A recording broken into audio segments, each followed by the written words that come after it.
చాలా మందికి మహానటి సావిత్రి గారి జీవితంలో ఏం జరిగిందనేది తెరిచిన పుస్తకంలా మారిపోయింది.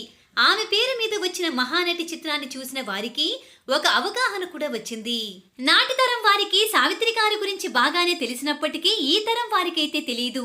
దానిని భుజాన వేసుకుని దర్శకుడు నాగ్ అశ్విన్ చాలా చక్కగా మహానటి సినిమాను తీశారు. ఈ సినిమా అద్భుతమైన విజయాన్ని అందుకోవడంతో పాటు నేషనల్ అవార్డ్స్ పంట కూడా పండింది. సరే, మహానటి సావిత్రి గారి జీవితంలో ఉన్న అనేక విషయాలను తెలుసుకున్నాం కాబట్టి ఇప్పుడు ఆమె కోమాలోకి వెళ్ళడానికి కొన్ని గంటల ముందు, అంటే ముందు రోజు షూటింగ్లో పాల్గొంది.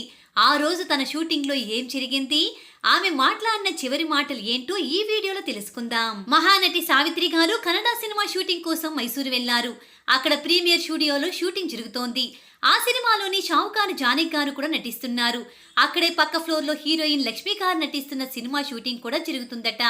అయితే సావిత్రి గారు సినిమా షూటింగ్ జరుగుతుందన్న విషయం తెలుసుకున్న లక్ష్మి గారు షార్ట్ గ్యాప్ లో ఆవిడ్ను కలవడానికి వచ్చారట.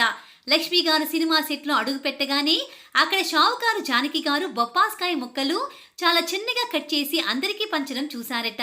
అది చూసిన లక్ష్మి, మీకు ఎందుకక్క ఇలాంటి పనులను అడిగారట. దానికి మహానటి సావిత్రి గారు జోక్యం చేసుకుని, దానికి అదొక పిచ్చి, అందరికీ పెడుతుంది, అలాగే వండి పెడుతుంది, అయినా దాని తిండి తిని దాన్నే తిడుతారంటూ చాలా చనువుగా షావుకారు జానకి గురించి సావిత్రమ్మ గారు మాట్లాడారట. అయినా దానికి బుద్ధి రాదు, మళ్ళీ మళ్ళీ పెడుతూనే ఉంటుంది, ఎప్పుడు మారుతుందో ఏమో అంటూ కూడా సరదాగా సెటైర్స్ వేశారట షావుకారు జానకి గారిపై సావిత్రమ్మ గారు. అదే సమయంలో వేరుశెనక్కాయలు తింటున్న మహానటి సావిత్రమ్మ గారు లక్ష్మి గారితో కాసేపు ముచ్చటించి షూట్కి వెళ్ళిపోయారట. ఆ మరుసటి రోజు సావిత్రి గారు కోమాలోకి వెళ్ళిపోయింది.